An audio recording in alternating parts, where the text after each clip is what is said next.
I'm just going to dump all these guys in here, and then I'm going to shuffle it around a little bit, and I'm going to draw a name. So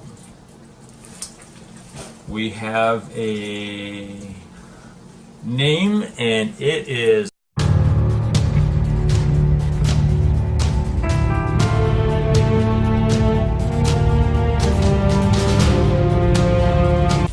What's Going On?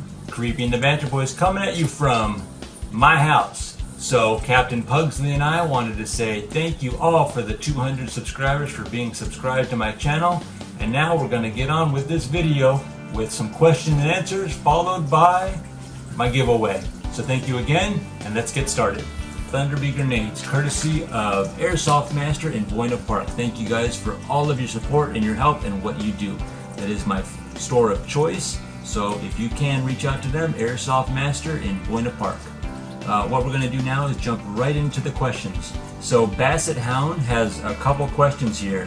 His first one, so pumped for the video. Do you know when you're going to release it? Today. Next question. How did you get started into Airsoft after playing paintball?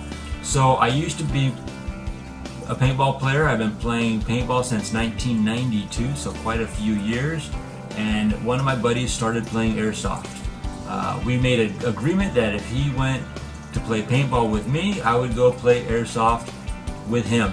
I went and played Airsoft with him first, and I actually never ended up going back to play paintball because I enjoyed Airsoft so much. I love the community, I love the game types, I love all of the interactions with the people, and it's just an amazing time. So I never went back to paintball. He had another question. What do you like about Airsoft that is not in paintball? For one, I'm not covered in goo at the end of the day. That's probably not the best thing to be done. It's also a little bit cheaper, and the game types are so much more interactive, and there's a lot more things that we do that they really don't do in paintball anymore. I compare Airsofting to what paintball was about 20 years ago. Gabriel Nava asks, I have a problem where my gun doesn't work and I don't know if it's the battery or the motherboard. I kind of answered that online, but since you asked the question, I'll answer it again. I am by no means an Airsoft tech, but what I would say, if it doesn't work, I would try a different battery because that's the easy fix, and if that doesn't work, then I would go in a little deeper. I always take my gear in. Like I said, I go to Airsoft Master in Buena Park, so I take my stuff to them, and they always take care of it and make sure that it's working right for me. Rusty at Juggernaut Squad asks, for someone who has never been to SC Village, how is the sniper play action there?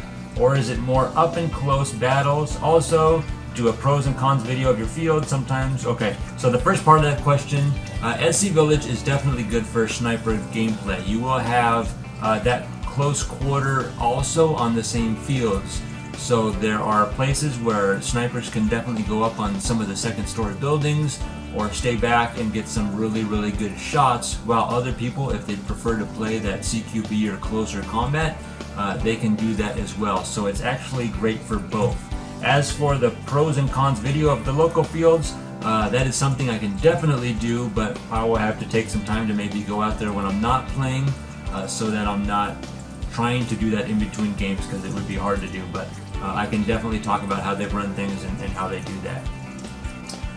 The next one comes from Jim to Mav. It says, I don't have a specific question, just more wanting to know your opinions on methods for looking around corners or over corners. Such devices could include mirrors, periscopes, and live camera feeds, with the main point being where the line of blind fire should be drawn. Most sites have fields where you need to see your target in both sites, but I can think of several ways it can end up being exploited with those things. I think that if you can utilize some kind of system like that where you are seeing exactly where you're firing, most definitely that you can use it. What I find though is most of the time in battle, when you're coming around in the fast pace like I play, a lot of times you don't have enough time to really pull out a mirror, pull out a periscope or something like that. In some instances you probably could, I just want to make sure that when you do that, you can see your target. My brother had an instance where someone actually put the gun around the corner and it came pretty much up to his neck when we used to play paintball. So making sure that you can see your target is very, very important. But again, if you're doing something in a scenario event or out there in the woods where you can utilize that stuff, I say go for it. I had an idea one time of getting a little piece of screen and putting it up in the window so I can kind of see through it without people shooting me, but I actually never tried that. He also wants to know about grenades, as far as throwing grenades into rooms. As far as when I play, I usually see the shadows of people and I'll toss a squishy grenade in there. Sometimes I'll throw my Thunder Bee. If they're not holding it, it shouldn't hurt them. But if they're going into a room with no windows, no doors, you want to be careful about what you throw in there because of the sound that the Thunder Beam makes. It can really hurt someone's ears, so you don't want to hurt anybody, but squishy grenades, stuff like that, yeah, throw it in and let it go. If I mispronounce someone's name in this, I really do apologize, but I'm going to go to Nick Granados. Great content, keep it up. I want to know how long you've been in the airsoft scene and what's your personal favorite primary and secondary weapon. I also got a question from EC and Cristiano Patadonian, and I'm sorry if I mispronounced that, but they were asking what my favorite pistol or secondary weapon is. So I've been playing airsoft for about 2 years now. Like I said, one of my buddies got me into it. Once I got into it, I never wanted to leave. Had a great time playing and still have a great time playing. So yeah, about 2 years. As far as my favorite pistol and secondary weapon, currently I use a Elite Force or Umarex, depending on where you are in the world, Beretta M92A1, and it's this guy right here. It is a gas blowback, so you do have that action. The great part about this gun is it has a 27 round magazine, and it has this guy right over here, and I'm going to lean forward. Right in here it has this little switch that goes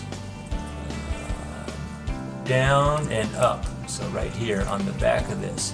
And what that allows is it does semi-only one shot, and if you flip it up into the other mode, it goes full auto, so it'll drop about your whole magazine in 2 to 3 seconds.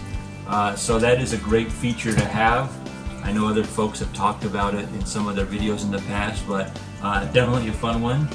If I got another pistol, I'd like to get the Tokyo Marui MK23, which one of my buddies actually just ordered, so I want to check it out. That seems like a great gun that has some good options on it and is super accurate. My gun's fairly accurate, and I do enjoy playing it with it. Matt Bolin asks, I see Banter Boys thumbnail in all your videos. I've heard of that airsoft group before. They seem to be awesome guys. Can you explain more about them? Well, of course I can. So, like I said, my buddy that got me into airsofting had a group called the Banter Boys. When I first started, I was the 4th member, so luckily I don't demonetize, because if I was monetized, I would be demonetized if I said this. So, in our group, we have Asshole, Dickhead, Douche, Creepy, which is myself, and we have Retard. So there's 5 members of the Banter Boys right now. We play usually once a month. We try to get out a little more here and there, depending, but definitely fun. If you guys have a group that you play with, it always makes it more fun. Plus, you get to know each other, and you get to know each other's tactics, so you can help each other get better as you play on the field. Drosten Hind says, my question is, what is the best airsoft gun under $250? I personally like the Combat Machine by that company, G&G, sorry. That's what I first started with. All my buddies really had the same one, and we all kind of got the same gun, so that if any of us had issues with it, then we can definitely help each other out, work on the guns, fix them, do whatever we needed to do. It ran me about $170, but it still works. I got it a couple years ago, and it still works. You know, my nephew used it yesterday when we went out to play. So it's a great backup gun that someone can utilize, and it does fairly well. I was very happy with it, and I still am. I would still use it if I needed to, and I still take it as a backup gun here and there. Next one goes to Crazy Wheels Airsoft TV. What type of job do you have in my daily life? For my daily life, I am a training specialist for a large retail company. So what I do is I train people how to do their jobs effectively. One more question. Do you have met any celebrities while playing Airsoft?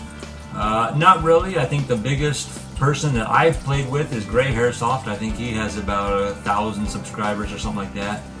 One of the guys on my team, though, did get to play with Jet one day, but that was one of those days that I wasn't able to go. So maybe in the future I can look forward to playing with some of those folks, but as of right now, not yet, so we'll see.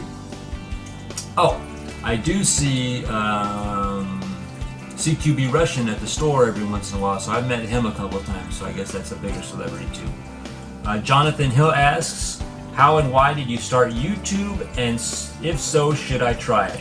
So I actually started YouTube probably 6 or 7 years ago with my first channel, which I lost when YouTube teamed up with Google. You had to put in your Google ID to access your YouTube account. I didn't do that, and then I lost the channel. So I started this one a couple years ago when I got back into Airsoft, and I love it. You know, it's more for me having fun, showing people what I kind of do. If you have the opportunity and you have the cameras, yeah, go for it. You know, it's a fun thing to do. Just keep it fun. A lot of people will get really stressed out if they're not getting the perfect video or they're not getting the content you want. You know, you can always find some content. One day I had a really bad day of playing Airsoft, so I put a video out there of me just getting shot. I think I got shot like 60 or 70 times that day. You can find a video in my channel down there somewhere. It's been a few, probably about 6 to 8 months since I posted that one, but you can always find something to post, and it's a great time. I think that, you know, you get to meet a lot of people, which is really the cool thing. I met quite a few folks on just the YouTube platform. So folks like Freedom Stuff, like JDAM Airsoft, like Gray Airsoft, those are all folks that, you know, I kind of met. Even Crazy Wheels, who asked the question above this one, I've met them all through YouTube, so that's been really cool, because now folks that I've talked to on YouTube are looking forward to maybe coming out here, spending some time with me, and we can all play together. So I think that's the really kind of cool thing, is I met some folks that I never would have met, like all you guys watching this today, because I do YouTube. Glatt Airsoft asks, what would you do with $2,000 to spend on Airsoft? Buy a lot of stuff. I don't know. I would probably buy a few more guns. I would probably buy some more camo, and I don't know. I'd have a great time doing it. Umbrella Armory gun would definitely probably be on the top of that list, and would probably take most of that $2,000. Sean Davis asks, what got you into Airsoft? I talked about that a little bit ago. My buddy made me do it. What was your first loadout close and your primary sidearm? My first loadout clothes, literally I went to the Army surplus store and picked up a couple of used fatigues. I got some pants and a shirt. I used that for a while, and then I was lucky enough to win that Lancer Tactical loadout that I wear now. It is available on airsoftgi.com for not too much, but I find that very well. But jeans and a t-shirt, if that's all you have, go play in it. Primary sidearm, I did talk about that already. How many different fields have you played at with, which one do you prefer? So I played at SC Village, I played at Code Red, I played down at Camp Pendleton as far as Airsoft. I've also played at Tac City Indoor. I think Code Red is probably my favorite field. They have limited fields that they have about 5 fields that we play on. However, the game types are really cool. So we do a lot of different things, like taking the bomb from our side to the other side, pushing the flag, capture the VIP. We did another one that I hadn't played before, that they had some orange cones throughout the field, and your team's objective was to go through and knock the cones over. The other team was supposed to stop you from knocking the cones over. So that was a really cool idea. I mean, they're always trying to mix it up and change it up to keep the gameplay interesting, and they do a great job at it over there. Let's see. What other Airsoft fields have I started watching? I watch all of the big ones like you guys do. I watch Knobridge, I watch Dutch the Hooligan, I watch Jet Desert Fox, I watch Gray Airsoft, I watch Airsoftology, and there's a whole bunch, Clean Shot, and all those guys. And then I watch the smaller ones like Freedom Stuff. I watch Laxsoft over there in Miami. I watch JDam. So there's a few of the smaller channels that I watch also. Have I ever thought of getting into sniping? Yes. That was one of the big things that I wanted to do. Being a paintball player, they really don't have that option. And when I came over to Airsoft, that was one of the things that I initially wanted to do, but I stopped myself from doing it, only because I'm that kind of player that likes to be up in the front of the battle. So, you know, I've yet to get a sniper, but I definitely would. If I were to get something, I have looked at the Knott SSG-24, because I was looking at the Tokyo Marui VSR-10 to begin with, but I didn't go that route. There's also another one, the bullpup ones that I like Brain Exploder uses, but I'm not sure which one I would want to go for. It would be a tough decision. Do I do my own tech work upgrades, or is there a special shop that I go to? I do not do my own tech work. I'm afraid to open that gearbox, I really am, and one day I might start doing that, but I do take my stuff to Airsoft Master in Buena Park. Like I said, they do a phenomenal job for me. They do a great job, and they're always willing to help. And they have a really good turnaround time, so you can get your stuff in there, fixed, and get it back without, you know, too much of a hassle. Since my wife got me the minigun, does she sometimes play off camera with me? She does not. She believes that that's my time to go hang out with my family, my friends, and stuff, and go out and play. So that's what we do. She goes and does her own things when I go out there and play Airsoft, and that's what we do. I think that's the final question. So guys, thank you all for asking the questions. Now, I have my little baggie of everybody's name that asked and commented on the one video. For my giveaway, I have printed them all out. I put them all in here. I have my dump pouch here. If you look into my dump pouch, there's nothing in here, so you can see I'm not stacking the box. I'm just going to dump all of these guys in here, and then I'm going to shuffle it around a little bit, and I'm going to draw a name. So we have a name, and it is, I'm going to murder this, Jeffrey Blowbomb. You are the winner. So what you can do is contact me on here, get me your information. Don't put your information on there, do a private message to me, and I will get that sent right over to you. Congratulations, Jeffrey. Congratulations, and I will be sending that out to you. Thank you everyone else for tuning in. Thank you guys for all of your support, and I look forward to sending you and giving you more content in the future. But Jeff, those Thunder Bees are coming to you, buddy.